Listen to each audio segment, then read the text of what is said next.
I watch them all the time behind my house. Okay.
Is that a yes?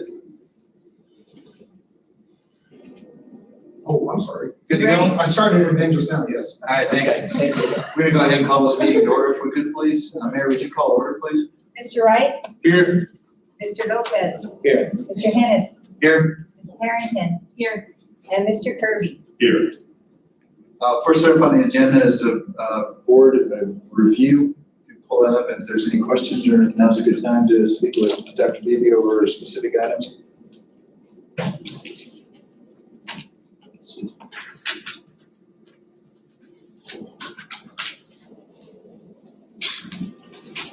I think if you would, why don't we go ahead and clarify, I sent you a couple emails about the pipeline. Yes. And there's been a flurry of additional information that's come through on that, so if you kind of explain and I'm the best position for the district at this point, as far as trying to keep the least amount of cost falling back on the district as possible.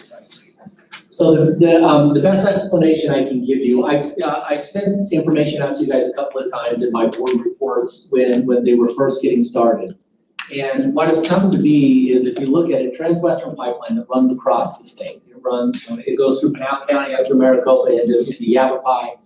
And what it is my understanding from legal counsel with our county, with Jim has talked to the superintendent group a couple of times, is that they overvaluated the taxes or the land for the areas in which their pipeline runs. And so now, after all these years, they've decided that, now that they've learned this, they want now individual school districts to now have to pay all that money. They want us now to pay the money back that they overvalue. And so, obviously that would cause a lot of districts a really big hardship, depending on the district and who you are. Some are more and some are less money. And so we've kind of joined as a joint effort. And so this started with Yavapai County. Tim Carter, who is the county superintendent up in Yavapai, kind of rallied the school districts up there, and they crafted a very similar, the letter is really a template that they crafted. And then now, my understanding is Maricopa, now we as Pinal County are trying to join forces and get all of our governing boards to sign a letter, basically stating to kind of fight the litigation and that we're not going to be held liable for their mistake. It would be detrimental to our school district to have to kind of pay that money back.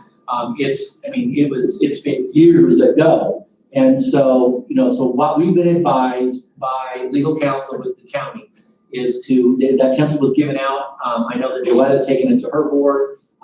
Several of the superintendents who is impacted in Pinal County taken to their boards. And we're just trying to get everybody to sign and to a joint effort in the state to not have school districts have to be liable for this money. We didn't do it, we didn't cause it, we didn't overvalue it.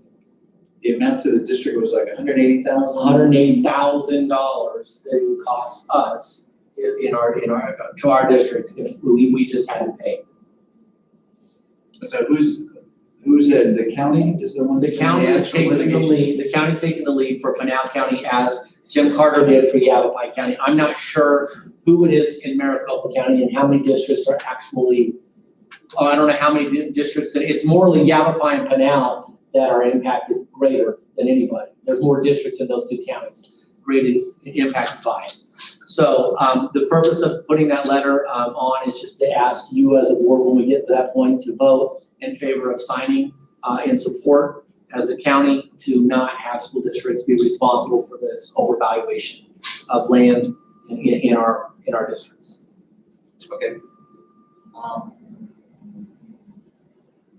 I think one other question that I had specifically was on us going back to in full on this coming On Monday. The numbers that you sent out on Friday show that we were back in the correct areas or moderate or whatever you want to call it areas. Yeah. Well, so as we've been following the ADHS benchmarks.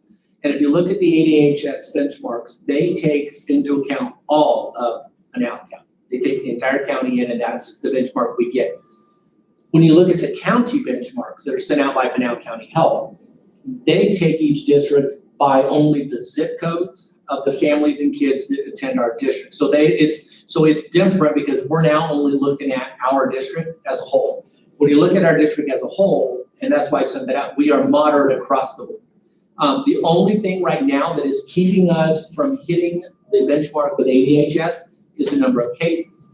And when Governor Ducey changed, he made the executive order to put kids back in school, to get schools open, but then he changed the formula and took out hospitalizations and COVID-like illness, which was one of the benchmarks that was constantly keeping us, in the yellow and green area where we could keep kids in. When he pulled that out, the cases have kind of thrown us off. And so you look at the number of cases in there, we're getting closer and closer. I anticipate that this Thursday that you'll see ADHS benchmarks come in alignment and be moderate there as well, because cases are continuing to come down, and the percent positive went up just slightly. But I did send that information out to you. I did send it out to the rest of the staff as well to show them, in Pinal County, within our district boundaries, and the kids and the people that are coming to our district, we are in that yellow moderate area, which is that's what they would like to see us be, to have kids back all the time. So, one other question with that. I was sent today a copy of a Facebook posting that had our district logo on it, represented by a board member. Right? What's wrong with that? Tell me, Nothing wrong with it. why should you be able to put up something that has the district logo on the front of it, that comes across and represent essentially, you ask for a position on it, it looks like it comes from the board. That's what I got, the phone call I got called was, so Chuck's putting out something on here, is this a position the board is taking? And I went, I said I think we nothing. had a visit about Facebook here not too long ago, that if you use anything that is specifically as a district logo, and I'm bringing it up right here in this meeting as opposed to in the actual meeting. If you use a district logo, that shows some kind of district representation. Now, if you put up a note that said, be Chuck Wright, I'm wondering about this, high school board is maybe looking at this, what do people care? Is one thing. But to use the logo for the district, the question they asked me specifically was, I put is this a district position? I put the logo on there to identify the issue as being Castlevania Union High School. All I said was here's what we're planning on doing. I didn't recommend anything. I just said this is what the district is proposing to do. I did not make any recommendations. I did not say the board felt this way. The only purpose for the logo was to identify to my viewers where it was coming from. Well, it came across as something, and I think we may have even read this when we did our studies earlier, when we were at our education, that using district logos, et cetera, is an issue. Okay. Is an issue. I'll be the judge on what goes online.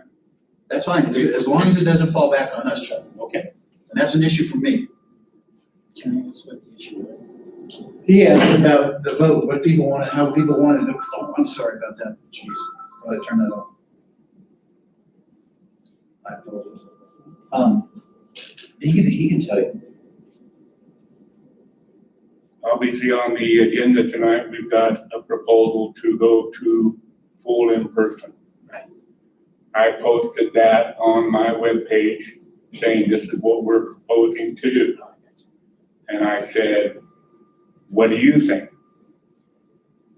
I think it's proper to get a feel for what the general public likes and doesn't like about what's going on. It's a feeler type of thing. You are more than welcome to do that. When my wife and That's I, all I did. and when we looked at it and saw the thing, because we pulled it up, she goes, there's everything about this is appropriate, except using the high school logo. I only do that because my followers are not just from Casa Grande, they're from all over. I think if you had written Casa Grande Union High School is considering doing this. But then again, you can say that, well, you're identifying Casa Grande Union High School. You can make the same argument even if I just typed it on there. That's great. I think the thing is the logo is copyright of the district. And I'm not claiming it's mine. So I guess the question I'm gonna ask is, and as soon as we get a chance from ASBA, I wanna know specifically Facebook, et cetera, or what, because the question that came to me by a couple of people was, is the board taking this position? Is the board reaching out to the community as a whole and going through Chuck's website, asking people to weigh in? And I could certainly reach out to Nikki Whaley with ASBA, and they have trainings on this, and they also have guides and do's and don'ts, and so I can certainly reach out to her and see what I can obtain, so I can share. That'd be great. That's my only concern. I'm happy to reach out and do that. Anybody else, any questions or anything else as far as agenda items? Steve sent a copy of what his list of, has everybody had a chance to kind of look at what he said he would?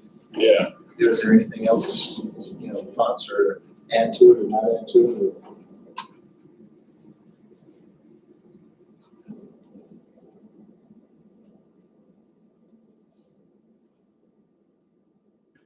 So I just had a question regarding the asphalt proposal that came through Yes. today. Because we're gonna discuss it later, but Yeah. that, amount that they're proposing, I mean, is that pretty reasonable?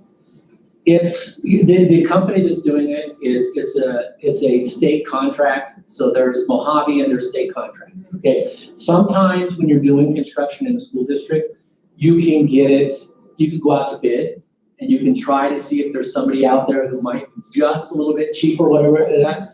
But because of the timing that we're in, and we're coming to the end of the school year, we don't have time to go out to bid and accomplish getting the parking lot. So there's a couple of different ways you can go through state contract. That's what we've done.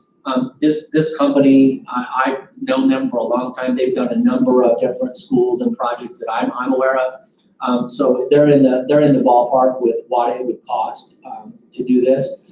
But I also want you to know, if you look at all of the proposals, and I know we're going to get there in the next meeting, but if you look at all the proposals, I think when I was talking to you, I was mentioning a number about 1.2 million as a potential, and I think it's closer to 1.3. But understand, there's a bunch of contingency money put in, and the best way I can explain it, if you're at the transportation where the buses are, on the very east end of the buses, water used to run through there and literally was running into the parking lot and taking out the parking lot. So when they corrected all of that several years ago, SFB got involved, when they corrected that, they had to build up quite a bit of concrete in there. And so we've added some contingency money in the event that we have to do some reinforcement there again. We're hoping not, but we wanted to be safe and put some contingency money in just in case there's a little bit more work to do on that area than we need to. Right now, it's been fine, it's been corrected, and water doesn't run over there anymore. It used to run, Tim was telling me, it used to run halfway. I mean, like, you couldn't even park buses for the first 3 or 4 rows because when it rained, you'd be in 6 inches of water. So they have corrected it, but we did add some contingency to that. And I apologize, the one scope that got left off it's labeled incorrectly, and if you look at it, it looks like it's a district student parking lot. It's actually unions. So that's the one we did identify. Mary does already have it on the agenda, the formal agenda, and then you guys, she sent it to you and I sent it to you, so everybody should have it. But knowing that union is going to be the biggest expense, because they literally have to take out we're completely taking all the asphalt out and then rebuilding and starting from scratch. So it's going to be more expensive than the rest of it. This was great to see it all broken out. But there's not a separate sheet with everything listed, right? A single sheet? Single sheet. I don't have a single sheet of everything. I can get you one if you would like an itemized sheet. A total number, I think. Yeah. Sure. So, yeah, a total. Sure. Yeah. I can talk to Tim, and we can get you an engineer. We'll get you an itemized number of everything, so you can put it all together on one spreadsheet. Yeah. That's not a problem. Just wanted you to see this. Yeah. So you have to go through and add them all up. Yeah. But when you do, I can tell you it's 1.3. I think it's like 1.33 million, something like that. So we can get that for you, and I'll get it out. That would be great.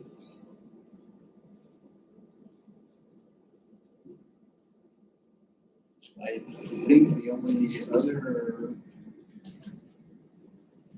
was a discussion of the superintendent's contract. I think that's the responsibilities. If everybody's had a chance to kind of look through those and see if there's anything about that. Chuck, Steve Highland had some really positive things to say about your interaction with him. I appreciated a lot of the work that you do on the side as far as the photography and different stuff like that. And he was mentioned having a really close relationship with you. And that's what he, Nice guy. yeah, that's what he said. Well, I will say I apologize to all of the 5 of you that once again I was on the front page of the paper this morning. You gotta love small town and small town papers where there's not a lot to go around.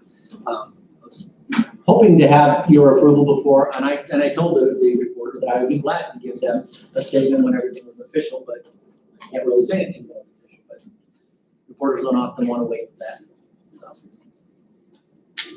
Yeah, she approached me earlier also, and I think I told you before that we'll leave it up, we make a corporate decision after communication or something like that, we all agree on some kind of version. Let Taylor write it or something like that. Yeah, exactly. So that it's all dotted and crossed and T's, et cetera. Yeah. Anyway, you've seen his responsibility looks like a pretty decent list of things, expectations to kind of finish up the year. Well, I just want you to know that, you know, I am the superintendent of this district until June 30th, and I have a lot of responsibilities still left to do. We've got a lot of work left to do, and it's my goals to have this district in the place it needs to be, whether I was coming or not come June 30th. So, Yeah, we would appreciate that. so we're working hard. Okay, anything else that we need that are on the agenda between these discussions, superintendent, board agenda review, anything else added or subtracted? We're not talking about the plans moving forward after his resignation, right? That's for That's for Another Thursday time. night. Thursday night. Yeah, Thursday night is when the ASBA guy will be here to make he'll make the presentation. And his whole, he'll have a whole plan on being comfortable for everybody. So take a couple hours to kind of walk through everything. Luckily, one of the key things is we won't have to reinvent the wheel, because we just did this 3 years ago and kind of dust off, and since more than likely they'll be, at this point, that you won't have to go through the whole thing, and he mentioned it, and he will be able to tell us that, that he felt that there was a pretty respectable pool of potential, and then, once we posted and opened it,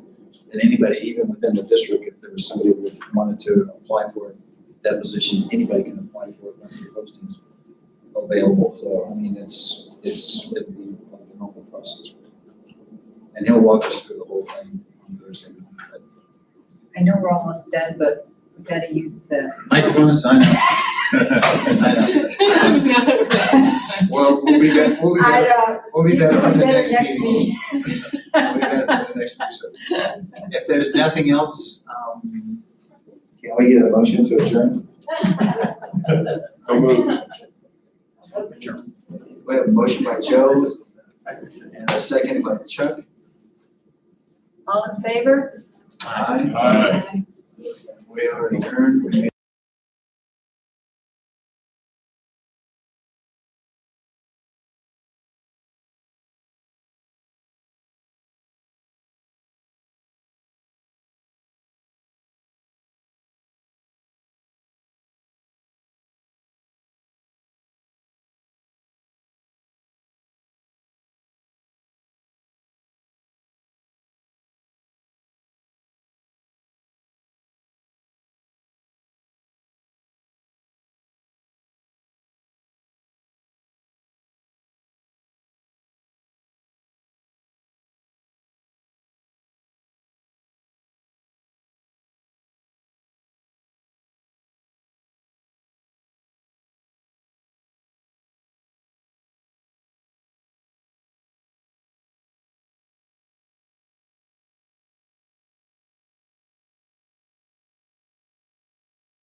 If we can, we'll go ahead and call this meeting to order.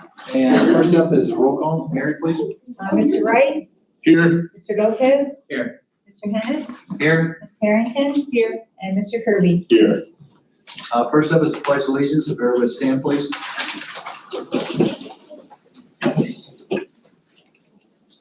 I pledge allegiance to the flag of the United States of America and to the republic for which it stands, one nation, under God, indivisible, with liberty and justice for all. We'll have a little moment.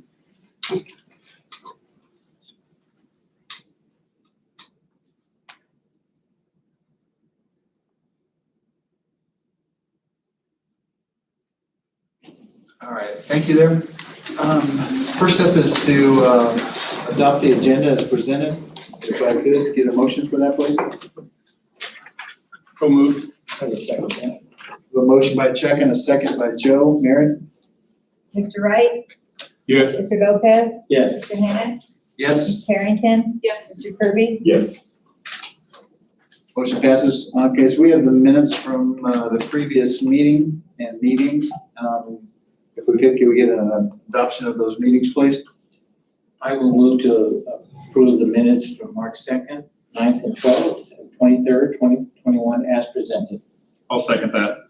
We have a motion and a second. Mary, call for the roll, please. Mr. Wright, Yes. Mr. Lopez. Yes. Mr. Hennis, Yes. Ms. Harrington. Yes. And Mr. Kirby. Yes. We are down to Dr. Beebe, if you would please, student of the month recognitions or the principals.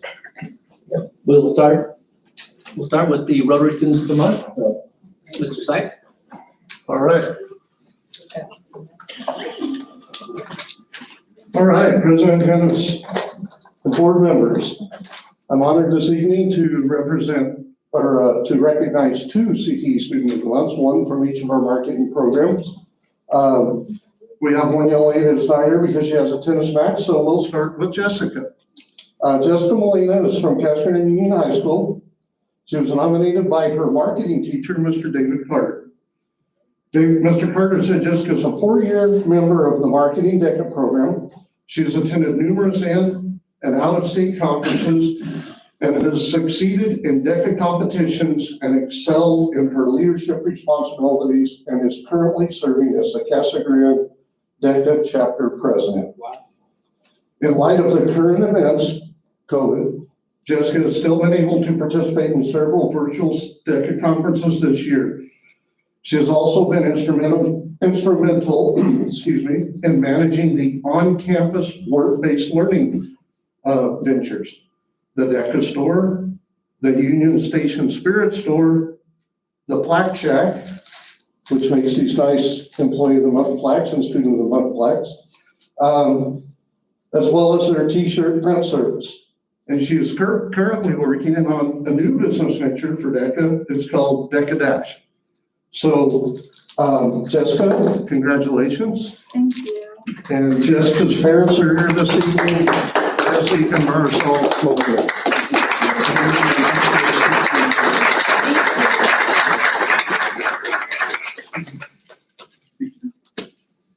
Our other recipient is Mia Mooring from Vista Grande High School. She has a tennis match, so wasn't able to attend. She was nominated by her marketing teacher, Miss Lisa Miller. Mrs. Miller says that Mia is a second-year marketing student who is currently serving as DECA Vice President of Promotion. She consistently goes above and beyond whenever needed. Her positive attitude, even in times of struggle, has influenced both her own classmates and the students who are soon to be Spartans. She attended the virtual officer leadership training conference and competed in the first ever state career development event conference in February. Mia contributed to the middle school recruitment efforts by appearing in the marketing program's recruitment video. She has remained determined to compete, has provided hands-on assistance with the interns in the DECA store, and has served as a strong leader this year. And Mia's mother is Sarah Mooring. So Mia, congratulations. I will send this plaque with Mrs. Cole. Thank you. Next up, we have the Rotary Students of the Month. Mr. Mack.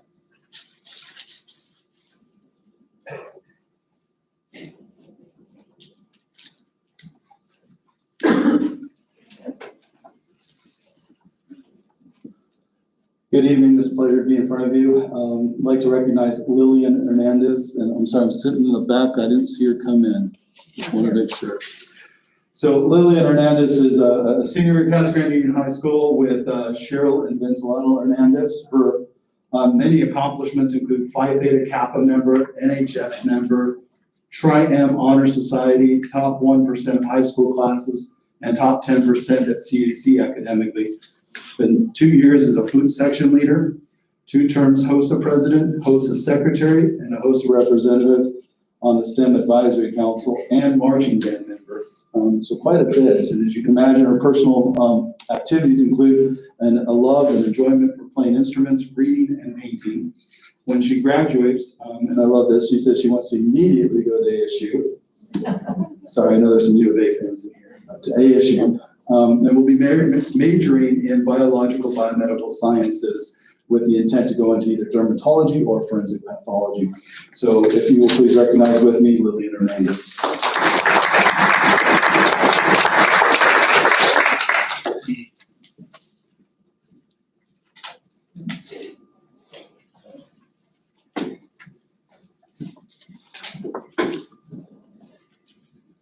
Good evening, Mr. President, members of the High School Governing Board, Superintendent Deavy.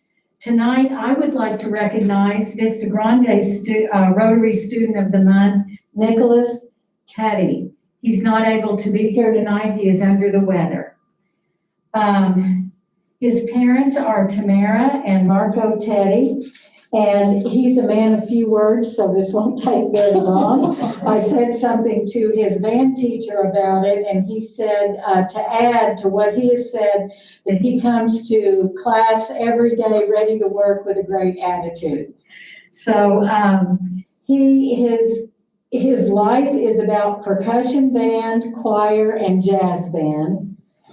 His list of activities and accomplishments include CAC choir, CAC handbells, church choir member, Casa Grande Express band. He's also involved with the local Black Box Theater.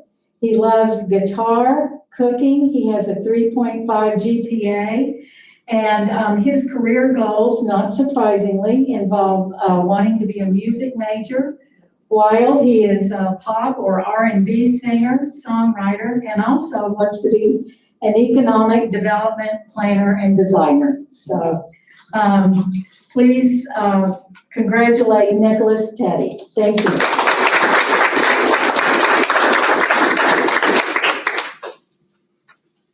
Employee of the month recognitions. Okay, I'm gonna ask Mary Ann to come to the microphone and assist me. Employees of the month, if your name is called, if you would, come up, and we have your plaques for you right here. Okay, Kim Raines.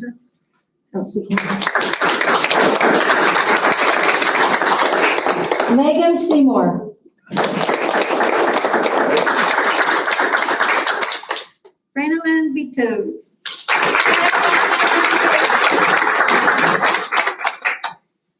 Micaiah Haskins. Sharon Lighthouser.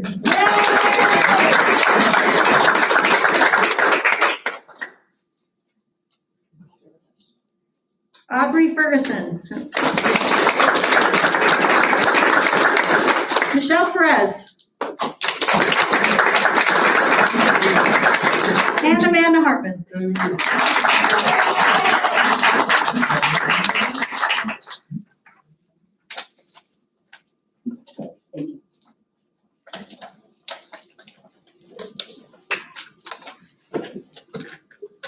We are at 4, call to the public.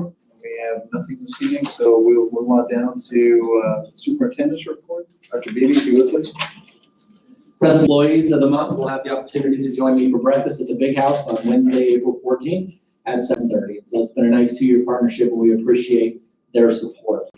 At this time, I'd also like to start by saying congratulations to our golden ticket winners for the month of April as well. Joan Perriman Tang is our grand prize winner. Leslie Vasquez was a winner. John Kashner was another winner, and Deanna Addison was the third. So it's very nice to welcome our students back who chose to learn in person on campus on March 9th. So it's nice to have kids moving around on campus again. I'd like to say members of the Vista Grande baseball team, cross-country team, and student Kathy Dang volunteered at St. Vincent de Paul Street Fair last month and did an outstanding job representing them, so congratulations to them. A big congratulations to members of the Vista Grande Student Council and Key Club who did a big trash cleanup around their campus last weekend and cleaned everything up, so thank you to them. Congratulations to the Pinal Central's Pinal Prep Performer of the Week. Emilio Veritas is a Vista Grande High School was the Prep Player of the Week. And then the Casa Grande Union STEM Engineering 3 senior, Garrett Dixon, helped design and launch a successful altitude balloon at the end of March in partnership with Central Arizona's College and through a National Aeronautics and Space Administration space grant. The flight was over 19 miles up and recordings were taken of several greenhouse gases. So what a neat thing for him.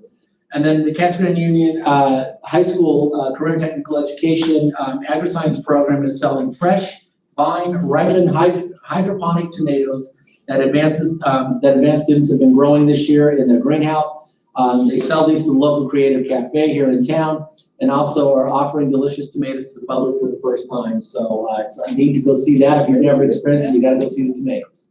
So, then I want to say a big congratulations to the Vista Grande High School girls soccer student athletes on their Black Canyon All-Region selection. Asia Honeybone was first team All-Region forward. Sherilyn Munoz was the first team All-Region midfield. Kennedy Cruz, first team All-Region defense. And then congratulations to the Vista Grande High School boys soccer athletes on their Black Canyon All-Region as well. First team Juan Armenta, first team All-Region, Aldo Arroyo. First team All-Region, Adrian Solis. Second team All-Region, Danny Lopez. Second team All-Region, Jesus Armenta. Second team All-Region, Dario Roca. And then honorable mention, Marlon Correa and Hector Velasquez. Congratulations to the Vista Grande High School girls basketball students athletes on their Black Canyon All-Region selections. In addition, the girls basketball standout, Jayla Scott, earned co-offensive player of the year. So offensive player of the year, Jayla Scott, first team All-Region, Jayla Scott. And then congratulations to the Vista Grande High School boys basketball student athletes on their Black Canyon All-Region selections.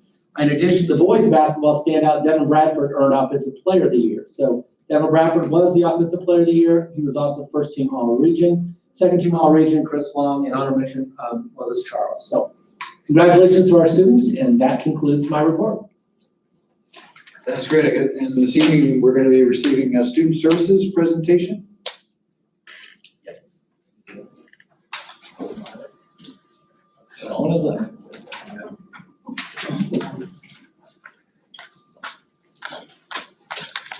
Good evening, guys.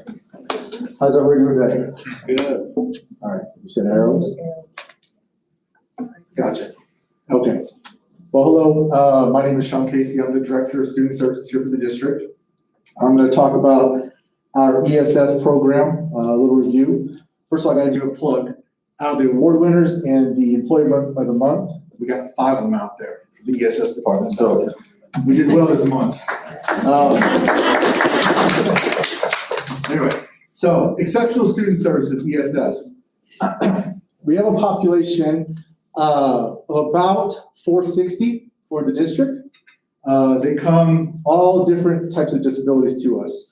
As you can see up on your screens, we have anywhere from our MDSSI, which is multiple disabilities with severe sensory impairment, moderate intellectual disability, mild intellectual disability, autism, specific learning disability, other health impairment, orthopedic impairment, emotional disturbance, visual impairment, traumatic brain injury, and then also speech language impairment.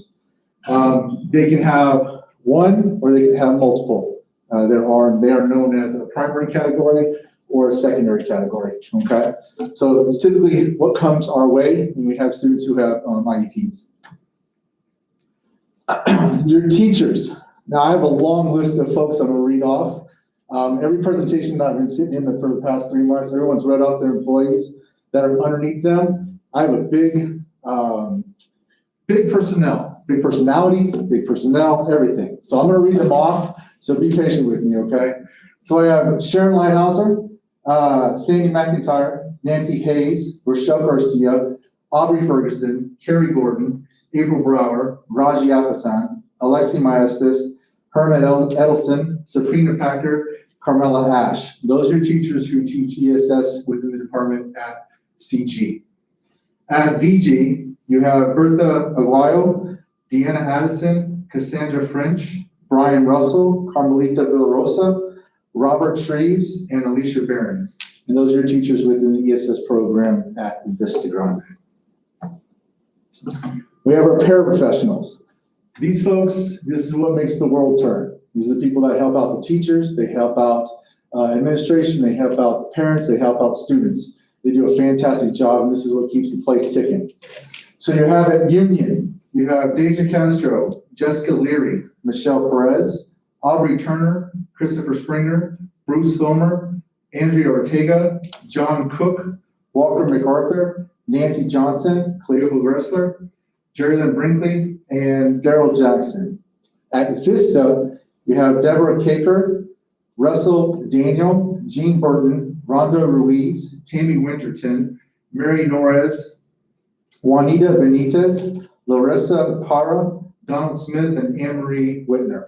Those are your paraprofessionals that have come on, and they work every day, like I said, very hard with these kids to try and get them to go from point A to point B. You have related services. Now, your related services, those are the folks that I always like to say that they're kind of behind the scenes, because you see your teachers, you have your paras, they're the ones that are in the classrooms, they're the students.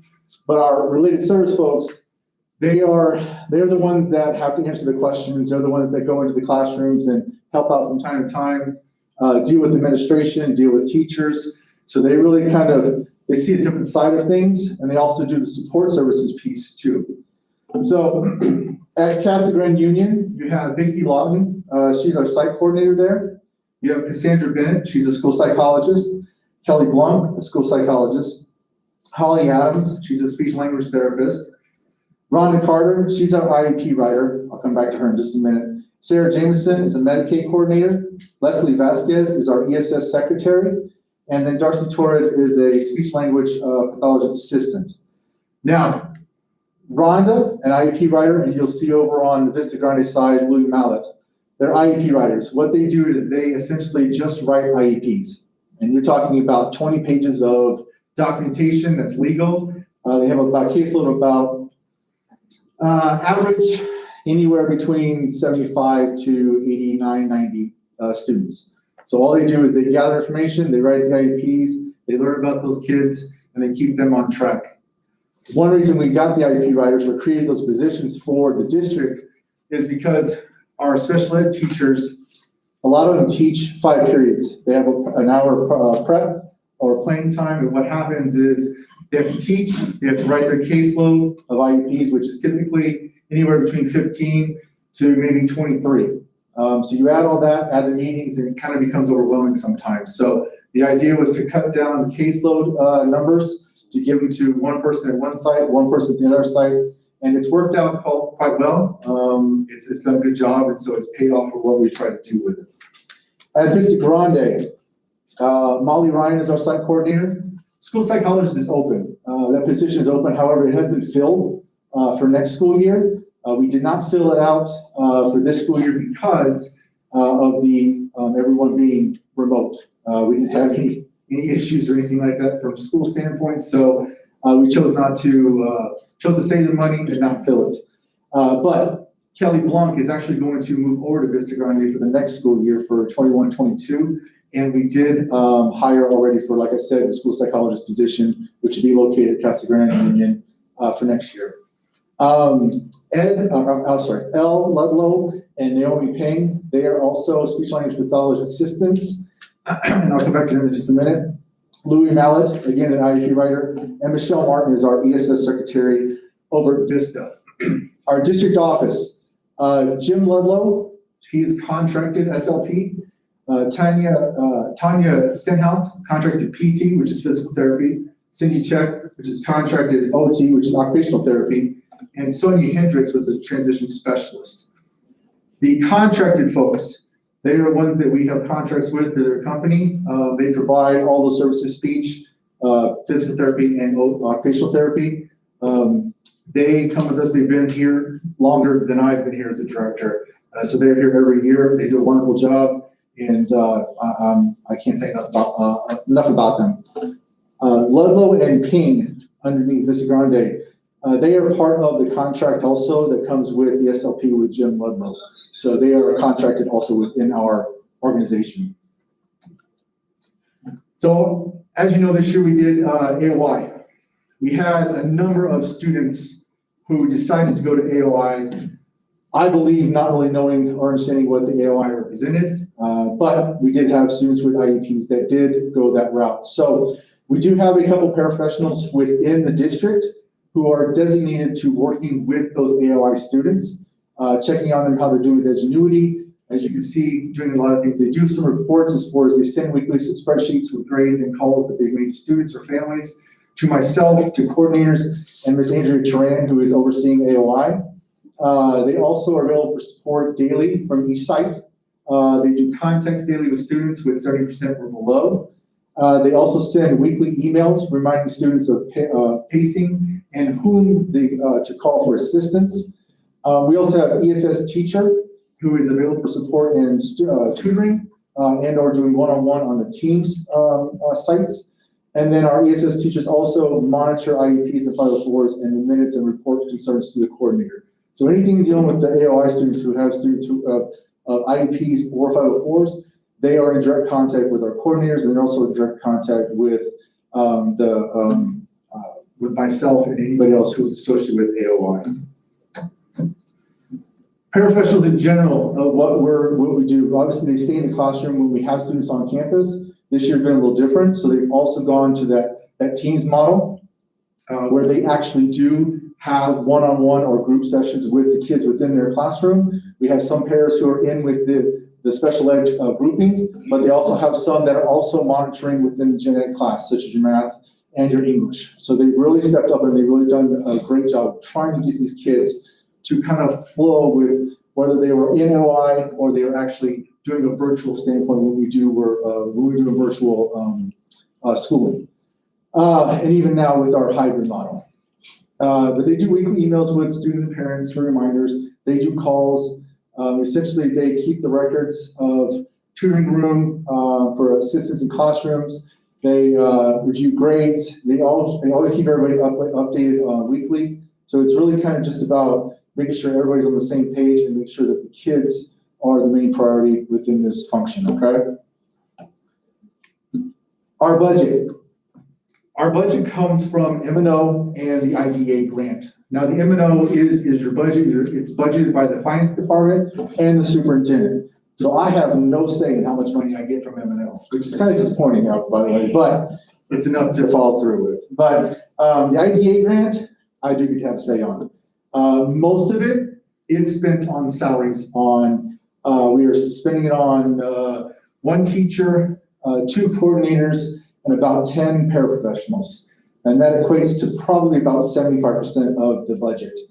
This past year's budget was around $850,000, so it was quite a bit. So it was a good chunk of change that we got to use for making sure that we were retaining everybody that we needed to make sure that the ESS department was running smoothly for our students. Next year is supposed to be a little bigger, which is going to be even better because then we can add another teacher to that, which is our reading specialist, which I'm really excited about getting into our district. And she who we hired will also split time between Vista and Union as a teacher. Private day programs. So here in the district, we use a number of private day programs. Private day programs are what they know as your level D programs. They are where students can go because the district, from a site perspective, cannot service them correctly. And when I say correctly, it's because behaviors, disabilities, however you want to put it, not usually academics, mostly just behavioral wise. But we use Excel, which is the Arizona Centers for Comprehensive Education and Life Skills, ACES, which is Austin Centers for Exceptional Students. Now, Excel and ACES, they are mostly dealt with students with autism. They don't really deal with anybody who has an emotional disturbance or emotional disability. You have SWEC, which is Southwest Educational Center, which is actually here locally located in town. They deal with a round of eligibilities. They have anywhere from mild intellectual disability, which is low functioning, anything under IQ of 70. And they also deal with emotional disturbance. So they deal with two different facets, behaviorally and low functioning from a student standpoint. DCS, which is our Desert Choice Schools, it is actually located on the main, on Union's campus. We have about, I think, 7 or 8 students in there right now. It caps out at 12, but they do a wonderful job. They communicate with our union folks on campus, so we're all on the same page with any type of student. We have AZ Aspire Academy and Power Academy. Those two are up in Queen Creek. The reason I put those on those is that we've used them in the past. We were using them this year, but we're not paying for them this year due to something that happened in another district of them coming from 8th grade to 9th grade. The, I guess you could say, the state and some laws, lawyers stepped in and said that the other district would be sending these young students to these 2 places, but at the end of the year, we have the right to have a meeting to discuss how we can bring them back to our district. So we're not spending any of the money that would come our way the next school year, which we will be having in May. Sierra Schools of Phoenix, we use that for 1 student because the student has a group, lives in a group home, but has a residence down here in Casa Grande. So it's something to do with laws and what the state says. These private day programs are reevaluated with meetings on each individual student on an annual basis. More than likely, you're not going to have any students that leave those particular private day programs unless they make just great gains. Those students, they have your typical, they have their disability, their issues that come along with that.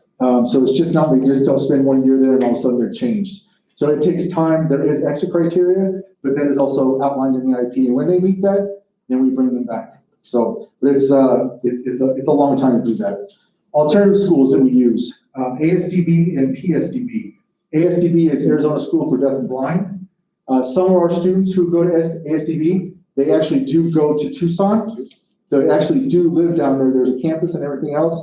But then there are also other students that we do have attend our schools on site, and they just get services through ASDB.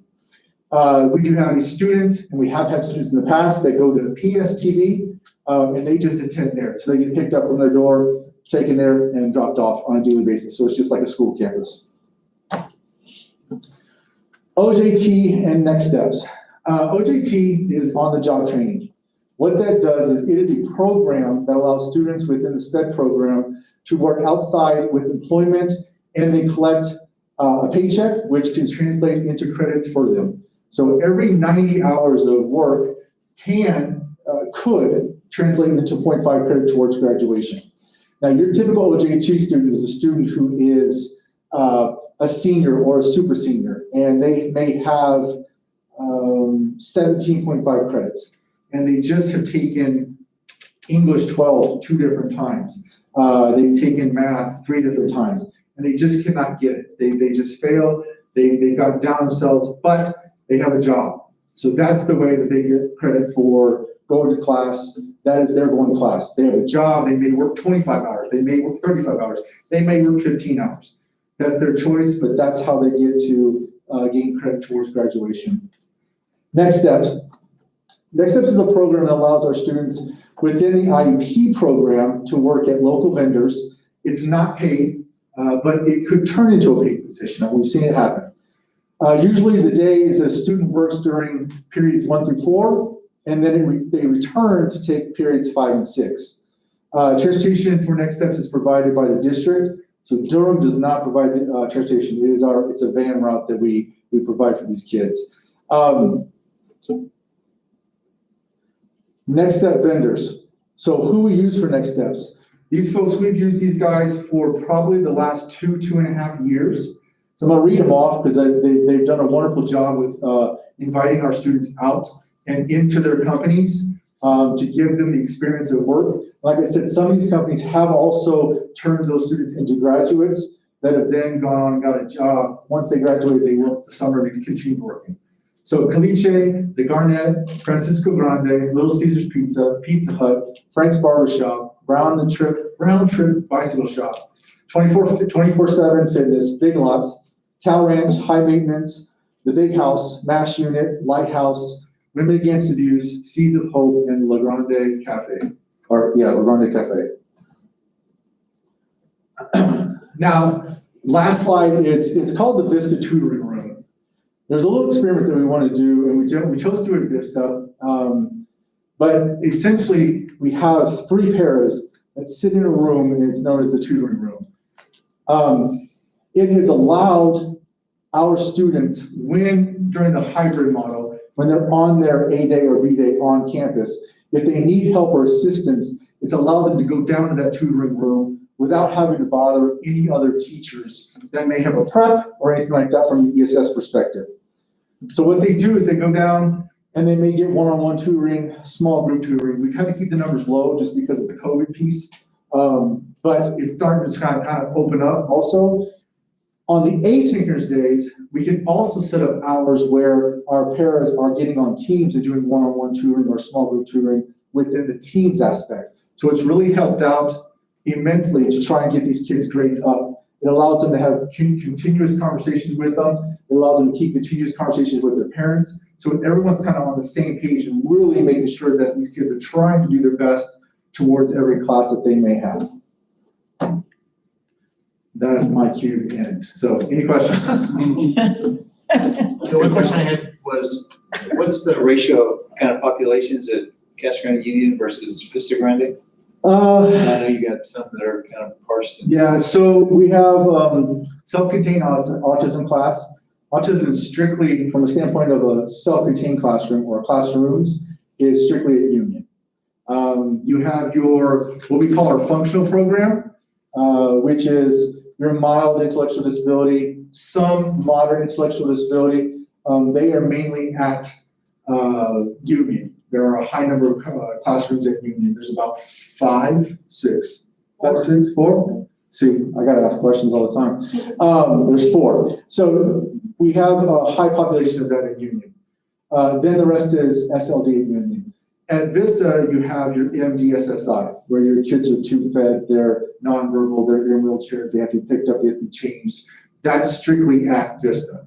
There is a lower mild intellectual, somewhat maybe moderate intellectual classroom also attached to at Vista. And then we also have a behavior classroom that deals with anybody who has a behavior issues that does not need to be a private D, does not need to be self-contained per se, has the ability to go out maybe into an English and a math, but needs to stay into a 1 class for 4 periods of the day. So it's more of a level C class, where I'm in 1 classroom for 4 periods or more of the day. That's where that will be. And then the rest is particularly just SLD students also. But we do not have an autism classroom at Vista, and then we do not have a behavior classroom at Union. So we've kind of tried to balance it out a little more. And so if a kid is boundary for Union, but they don't have what they need at Union, then they will get transferred to Vista because of the program, and vice versa. That is great. Any other questions? Thank you. No? Sure appreciate it. Thank you, guys. Thank you. And just as a side, if you are a parent or a child and are looking for anything more exciting to do, you are more than welcome to. Don't feel that you have to stay here for the whole evening if you don't want to. Because I know you guys are all excited to hear me speak. While we're transitioning, President Hennis, I just want to give a plug to Sean and his staff. You know, as you guys know, as we were going into COVID, even before it was okay to have kids back on campus, we had a number of our ESS kids who had to be on campus because that's what we needed to do for them to learn. So John and his staff did an outstanding job of managing that. So I just wanted to see, just highlight that. Sure, appreciate it. Career and technical education, Mr. Sipes, is your final swan song here? Thank you, President Hennis, board members. Happy to be back this evening. A very short presentation about career and technical education.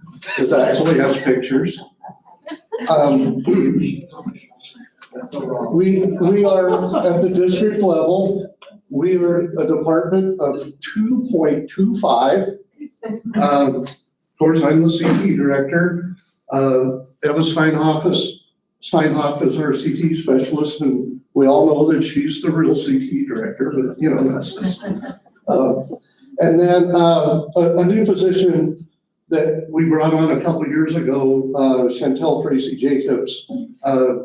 She's 0.25 CTE, and she's our CTE liaison, and I tend to call her our bridge coordinator. So she's really good at working with the feeder districts and recruitment type activities. And so we train student ambassadors to represent the programs.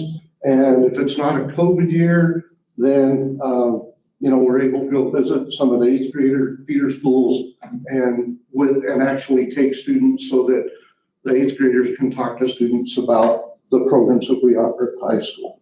This year we did some really awesome recruitment videos. They're about 3.5-minute videos for each program, and those will be linked to the website. And I won't show them because they're about 25 minutes per site when you combine all of them. So I know Sean cut into my time, so.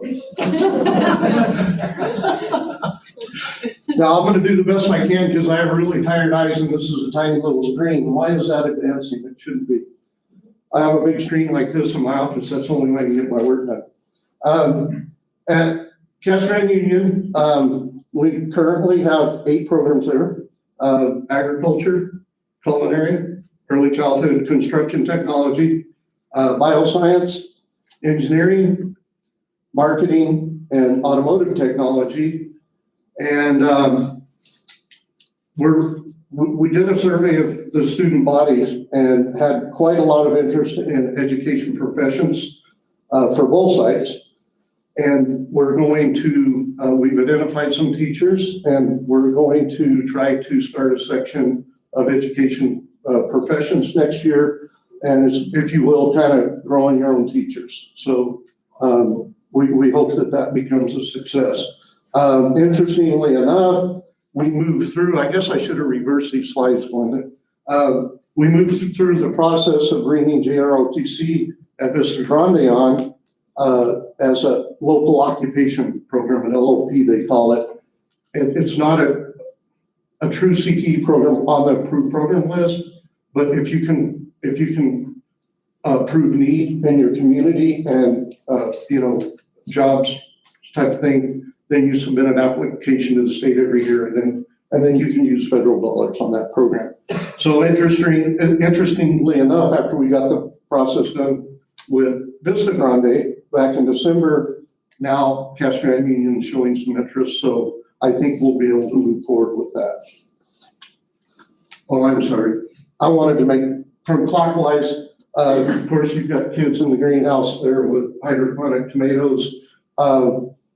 The next picture over is the preschool. We have 2 fully functional professional staff preschool with our union, one at Vista, and they usually run 15 to 20 little ones, 3 to 5 year olds every year. That preschool staff and their salary is funded through the preschool with a preschool director and a lead teacher.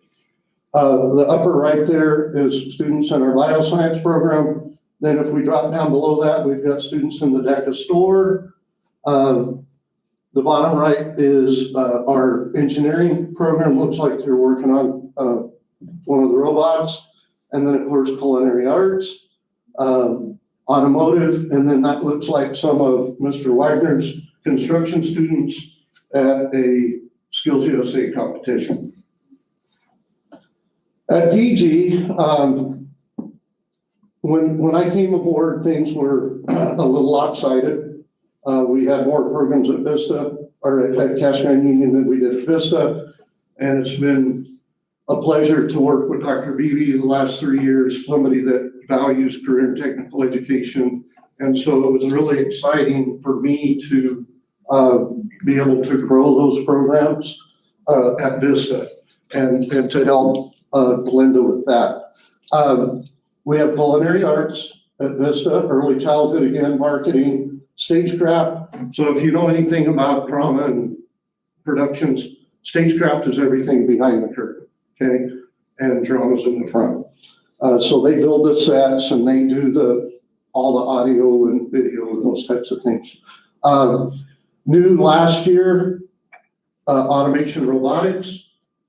And the intent there is to try to get ahead of Lucid and Nicola and train those kids to walk out of the classroom and secure a job in those manufacturing industries. Graphic design was new last year. I think you've probably seen some of the work that those teachers sent around. Construction technology was new 2 years ago and has grown. Of course, COVID took it on all of us. And then education professions next year, and of course, I already explained JROTC at Vista Grande next year. So we've kind of evened the playing field. And if we look at numbers, we run about 1,600 students, about half of the student population of the district in CTE.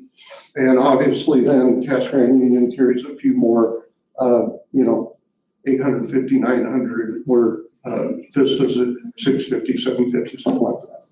But that should change because several of those programs at Vista are still early. They're only a year or two old.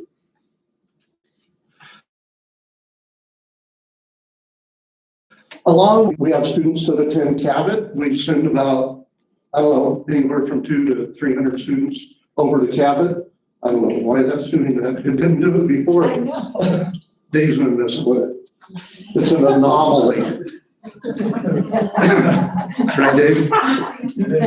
So students are able to, if they're on time, if they're on track with their credits, so on and so forth, their junior and senior years, sophomore, junior, senior, they can head over to Cabot, law enforcement, fire science, cosmetology, medical assisting, nursing, veterinary assisting, massage therapy, and dental assistant. And I just realized I didn't go through Glenda's pictures of the program, so I apologize, but I won't go back to those.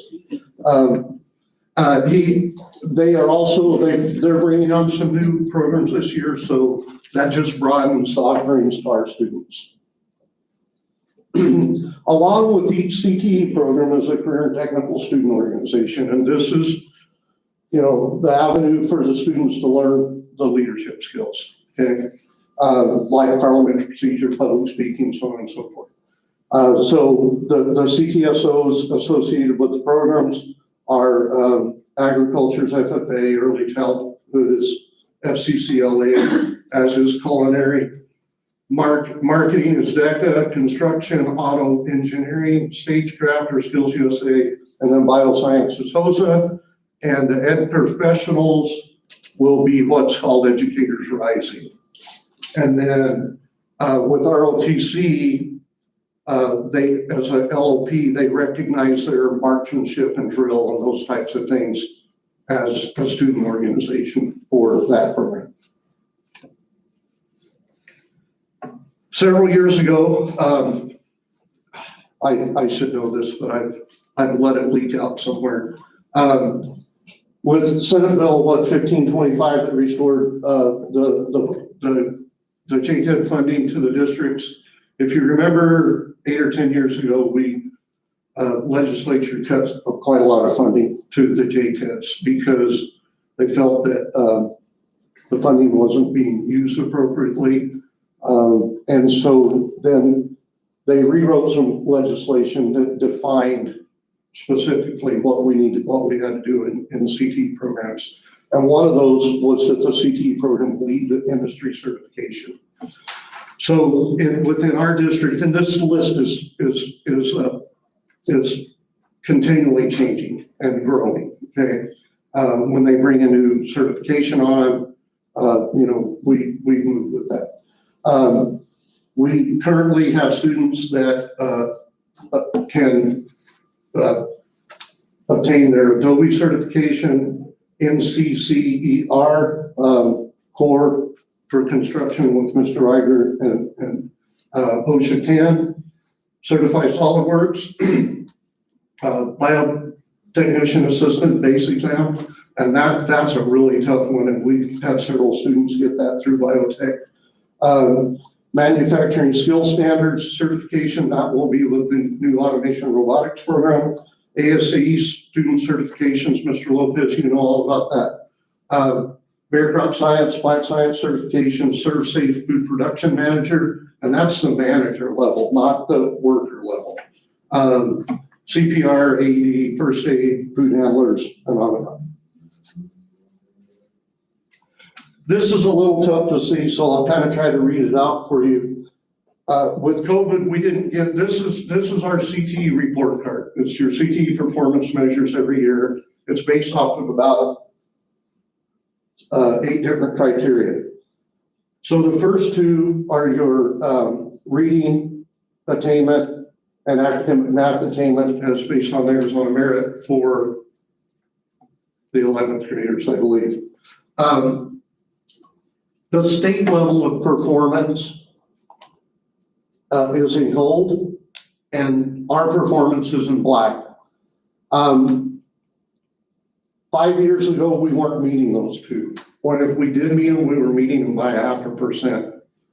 And so you can see that, the state level of performance for reading is 26, 28, and we are at 30. Academic math is mid-20s, we're at mid-30s. Our technical skill attainment, so each of our students has to test at the end of the program. Their technicals, Eva's in the process of doing that right now. So the state's at 75, and we're above 85% on that.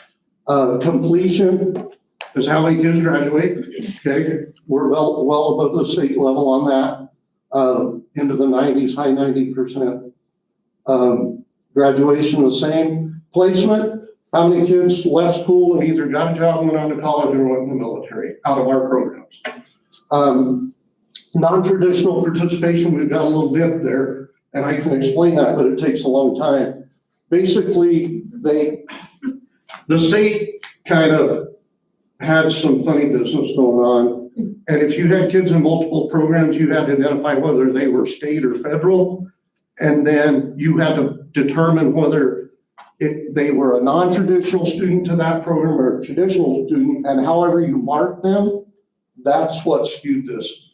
And so we've got that identified now, and because we've never not met that one, the non-traditional participation, but we were just like 0.5% below. And then the non-traditional completion. So non-traditional means girls in auto and boys in early childhood. Okay. Pre-COVID, we're working on some partnerships with CAC. One of those kind of came to fruition, and we actually have some students currently concurrently enrolled in early childhood education. And we plan to continue that partnership. We've already got things in the work for next year. We plan to do welding, but then of course CEC shut down, And so I'm still working with that, but the progress is really slow. Here's a couple of really quick statistics for you that are taken from the national CTE website. CTE reduces dropout and increases on-time graduation, particularly in CTE courses taking 11th and 12th grade. The average high school graduation rate for students concentrating in CTE programs is 93% to compare to an average national freshman graduation of 80%. And students who take advanced CTE courses in high school see higher earnings, including a 3.2% wage increase for concentrators. And I believe the last slide, for the pure amusement of my colleagues in the back row, this is where the cowboy rides away. You all know this, I'm retired. A few of you probably know my wife's from Montana. She's been away from her family for 35 years. So we bought a nice little modest cabin up there, and I plan to not be here when it's 110 degrees.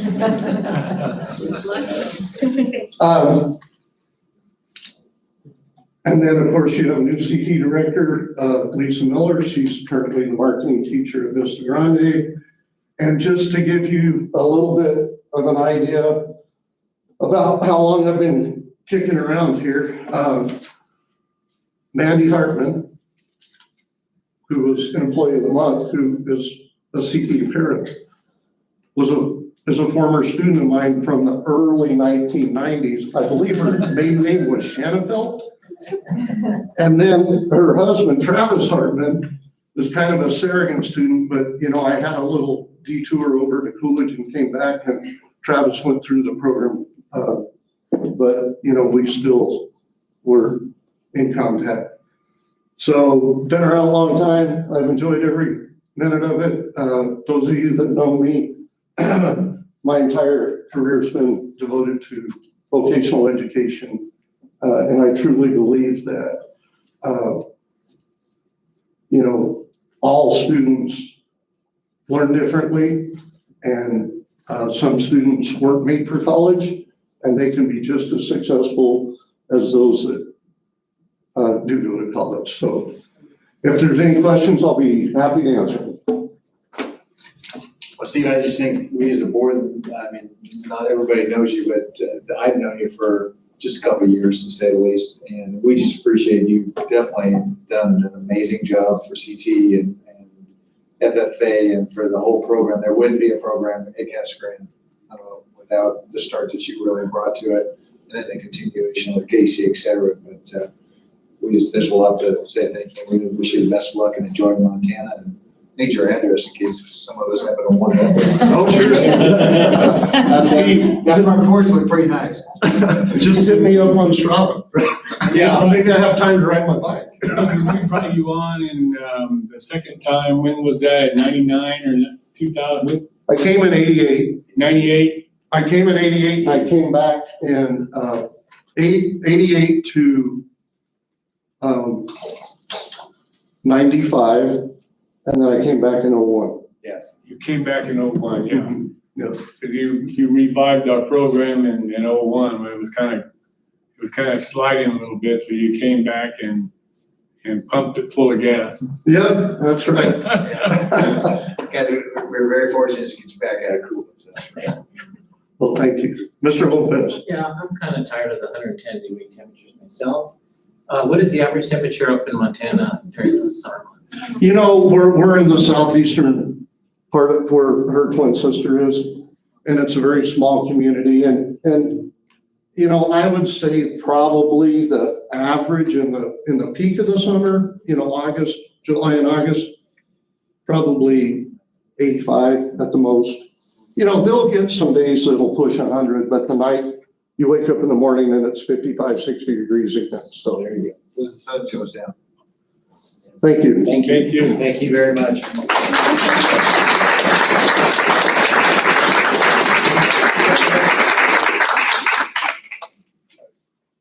Okay, we're down to items reserved for board action with Dr. Beebe. We're 2021-22 IBM recommendations. President Henderson, with the governing board, it's always my pleasure to bring that back. Once again, I really felt like we had an outstanding IBM process. We had a new facilitator this year that Mike Wagner and I got a chance to meet ahead of time and agreed upon, and I think he really did an outstanding job of keeping that thing focused and making it easier because we had to do it virtually. I'm very, very thankful to our employees who came out and represented their groups to let us hear how they feel. And so based on that outcome and the recommendations that I'm bringing forward, I obviously am recommending that we continue to pay for employee insurance, for our employees, that we look at a 1.5% increase to the base for all employees, that we look at a 1.5% stipend to all employees. And then with our paraprofessionals that we've just talked about tonight, there's some reclassification there, because of the work that they do. So those would be my recommendations. Okay, just for clarification, the 1.5 retention stipend is a one-time thing, it is not a reoccurring, it's just it's this year and this year only, and then the board would have to decide on stipends. Anytime a stipend would be an annual type thing to either approve or if there's money available. Correct. So with a stipend, it's a one-time, the 1.5 to the base, that if you approve, would stay permanently, and we would, and those salary schedules are there for you because they would be adjusted. The stipend is really a retention stipend, and we will be using ESSER funds to pay those stipends, and we will, we can reward those teachers who've been through COVID and stayed with us.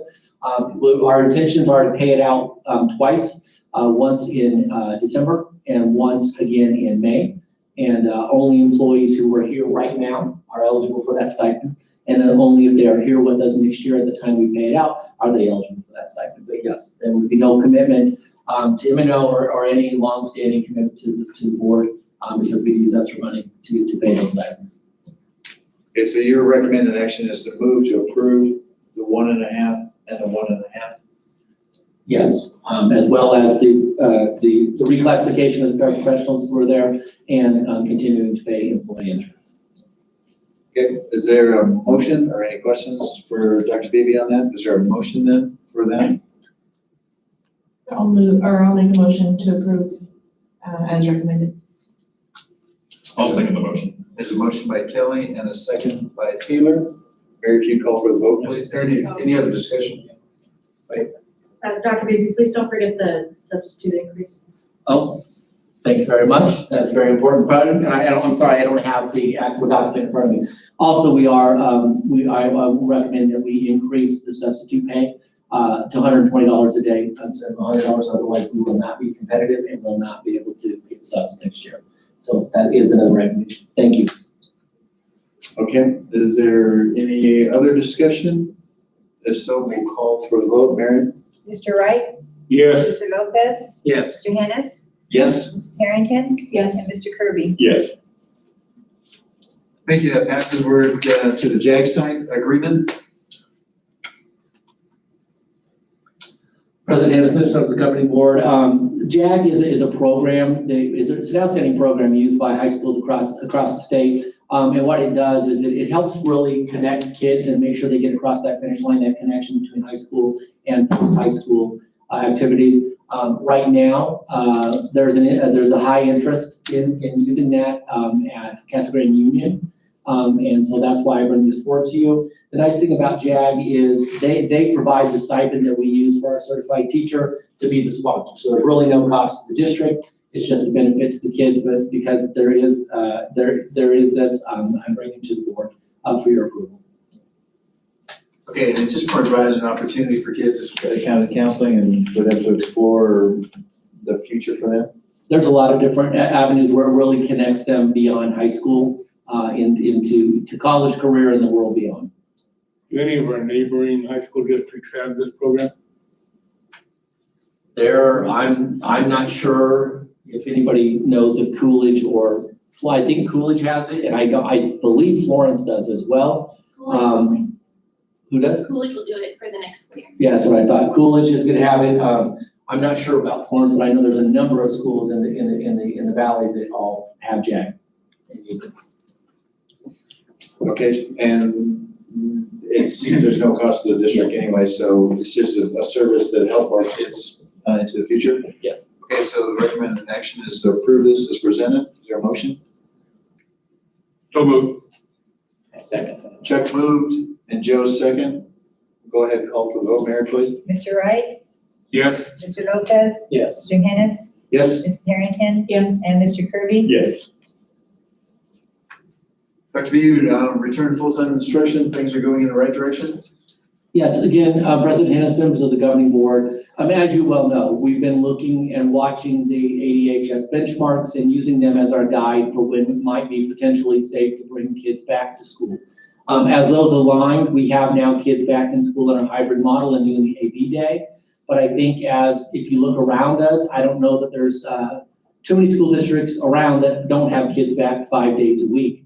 Some of the things that we struggle with as we looked at those ADHS benchmarks, when our governor made his mandate to get schools back open, he also, at the same time, changed the benchmark and took out one of the benchmarks that was really helping our cause, and that was the hospitalizations and COVID-like illness.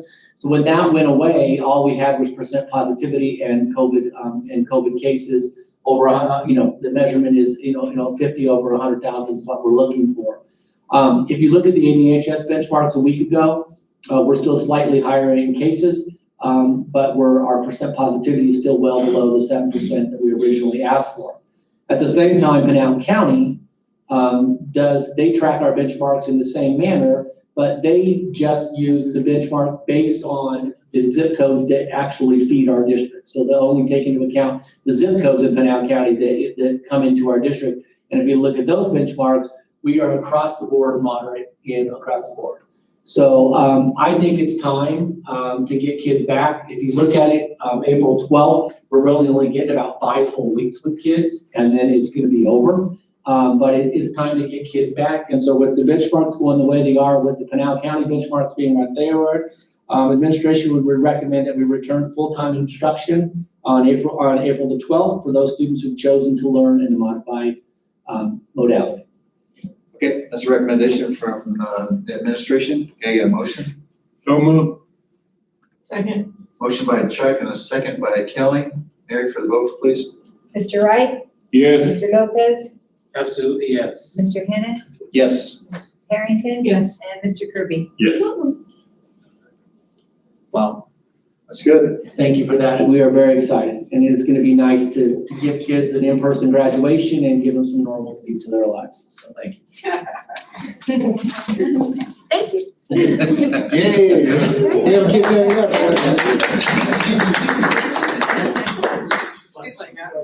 I know, right? Yeah, I'm sprinting out the doors. Waited just for that. That's all I was waiting to hear. We're back in and we're having graduation.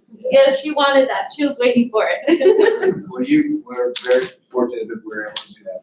Yes, thank you so much. Everyone. Thank you. Thank you. Congratulations. Thank you. We're down to 2020-21-22 District 301 plan.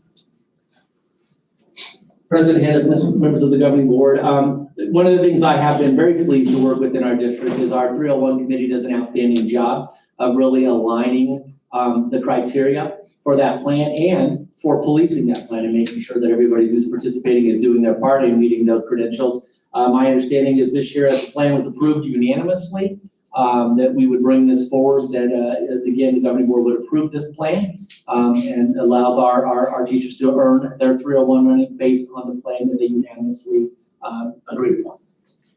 And is all president on our actual state legislator actually coughing up some money and doing stuff with it, correct? Correct. Our leadership of Republicans will actually do something? Well, How is this different from last year's plan?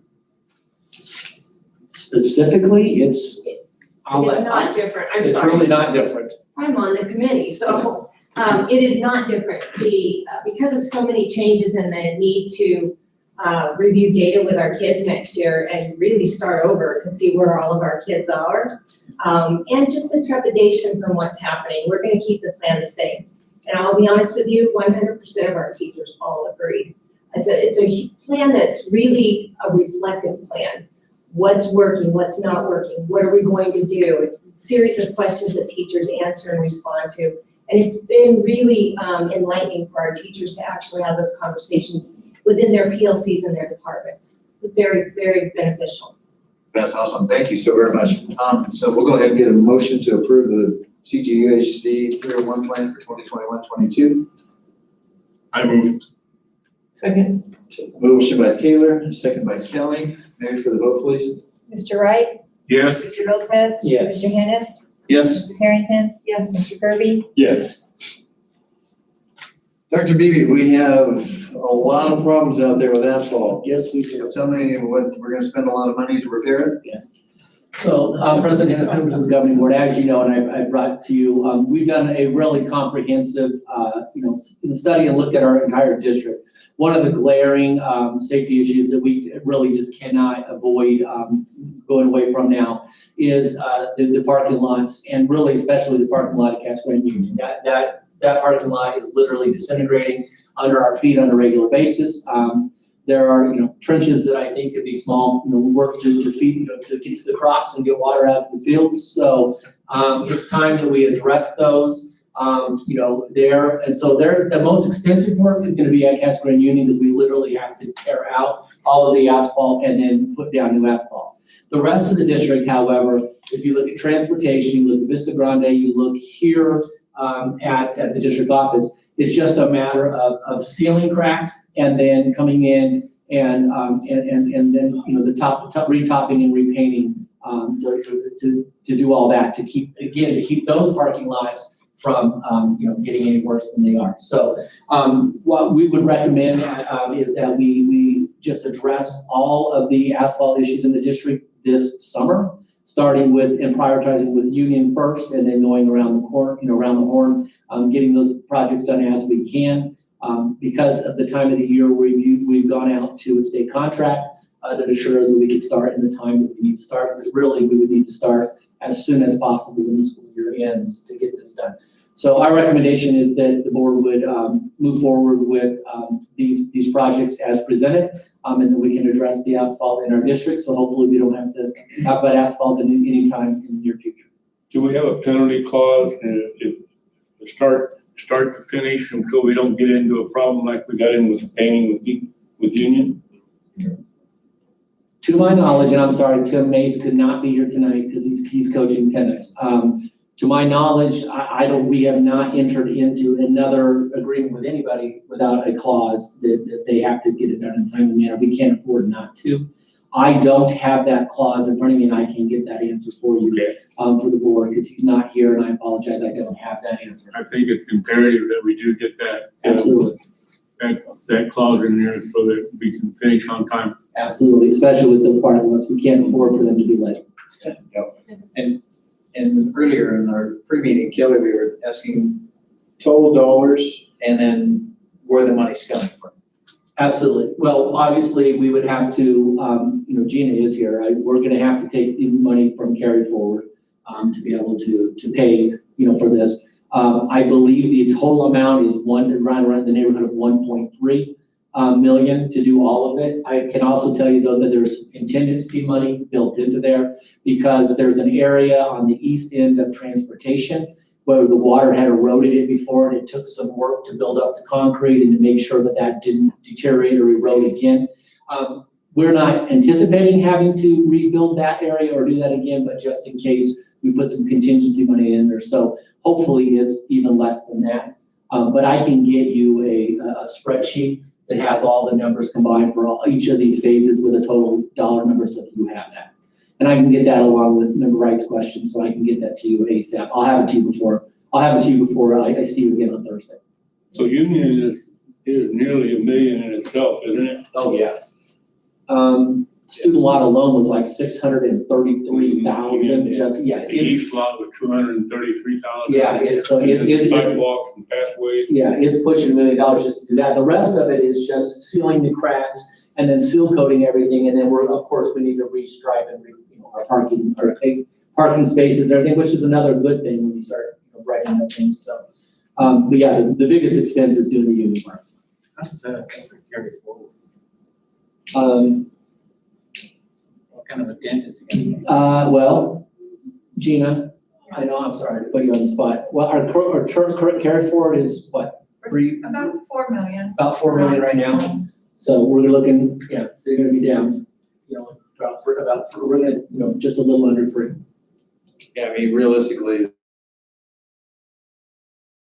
because going for a bond issue on something like this is just, it's a nightmare. And realistically, in these times with the whole transition of who's moving into Cascade, you probably never get anything passed, so.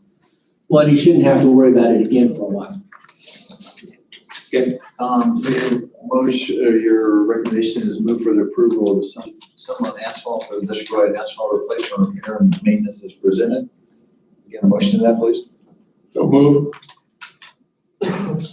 Motion by Chuck, is there a second? Second. And Kelly, second. And Mary, would you call for the vote, please? Mr. Wright? Yes. Mr. Lopez? Yes. Mr. Hennis? Yes. Mrs. Harrington? Yes. Mr. Kirby? Yes. So we are down to kind of an interesting one. Dr. B, would you tell us about the Trans-Western Pipeline litigation and what happened? Yeah, so again, the Trans-Western Pipeline it's an issue that's been going on, and it's only impacting certain districts across the state who happen to have the pipeline running through your district.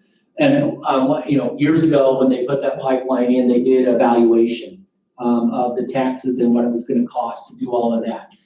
They did that, and now it was beginning of this year, really, when they came back around, and now are starting to realize that there's been an overvaluation, and are now asking and basically putting it back on school districts to want us to pay back money now for their overvaluation on their part.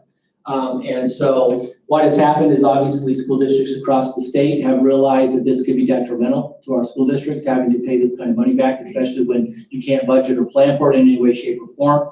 And so it kind of got off the ground with Tim Carter in Yavapai County. And so now Pinal County is joining together, and all of the districts from our county litigation and our county superintendent is asking school districts across Pinal County who are impacted to get with our governing boards and ask our governing boards to sign a letter of support to kind of fight this movement, and to not have to, for school districts to not have to pay back the overvaluation, and the impact it could have on districts. And so tonight, the administration is recommending that we move to approve the Trans-Western Pipeline litigation and a request for recalculation state aid letter on behalf of Casa Grande Union High School District as presented. Okay. So we're just going to join with the other districts, and Pinal County is going to be handling the litigation for us. Yes, we just have to, all have to sign the letter, and then we'll get it to the county. Okay.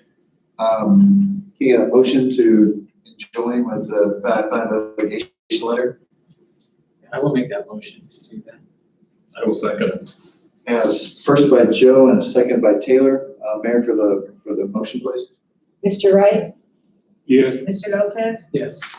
Mr. Hennis? Yes. Mrs. Harrington? Yes. And Mr. Kirby? Yes. We're down to it's the ESI agreement. This is your annual agreement, and this is where you get our substitute teachers, et cetera. Correct. At the moment, we currently have no district employees on ESI, but ESI, they do pay for our substitute teachers, and that saves the district money. So we would recommend, the administration recommends that you move to approve the employee services agreement with ESI for the 2022 school year as presented. Okay, we have a recommendation by the superintendent. Can I get a motion to that effect, please? I will make a motion to approve that. Again. I have a motion by Joe and a second by Chuck to approve the ESI agreement for 2022.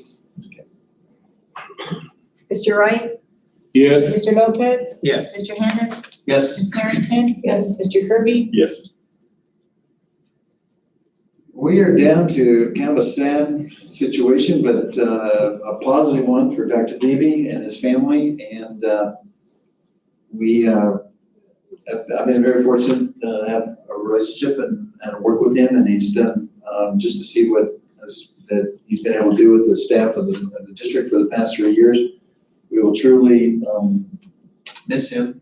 We did ask him to present a kind of a list of responsibilities and that things that he would anticipate finishing up here as the district. He's now leaving until June 30th, and we will be, in the interim looking for some. But I just want to say thank you and appreciate it. And you got a lot of work to do between now and then. So that's my spiel. Well, I would just say this was a very difficult decision for me. I have truly enjoyed my 3 years here. Have an amazing leadership team. We've been able to accomplish so much. And very proud of our district and where we are today. And, you know, just the relationships that I've had to build. This was a family decision only, to be closer to my family. Otherwise, I would not be, we will be walking away. But I do appreciate all the support I've had from all the board members that I've had a chance to work with. You know, in the last year is interesting enough as I look, and now I'm submitting my resignation. Chuck Wright is the only one who was on the board that originally hired me. So we've had a little turnover. But anyway, I do appreciate your understanding, and no, I have a lot of work to do to finish up this year and get ready. And my goal is that I leave the district, you know, ready for the next school year, whether I was going to be back or not come June 30th. Okay, we have Dr. Beebe's to accept his resignation letter, and so we need a motion and a second to that effect, please. I'll reluctantly make a motion to approve. Motion by Kelly to accept the resignation of Dr. Beebe. I grudgingly accept that motion to approve Dr. Beebe's resignation. I have a second by Joe. Mary, would you call for the vote, please? Mr. Wright, Yes. Mr. Lopez, Yes. Mr. Hennis, Yes. Mrs. Harrington, Yes. and Mr. Kirby. Yes. We are down to item number 8. We are down to item number 8, which is the consent agenda. We have items A through F, I believe. Are there anybody wanting to pull or separate anything out specifically, or are you ready to make a motion to accept the consent agenda as presented? Motion to approve consent agenda A through F. I will second that. Motion by Chuck and a second by Joe. Mary, would you call for the vote, please? Mr. Wright, Yes. Mr. Lopez, Yes. Mr. Hennis, Yes. Mrs. Harrington, Yes. and Mr. Kirby. Yes. I think that was seeing no other, we need an official motion to adjourn. So moved. Motion by Chuck, second by Joe. All those in favor, say aye. Aye. Thank you. Appreciate it. I have that one voucher over here, if I can get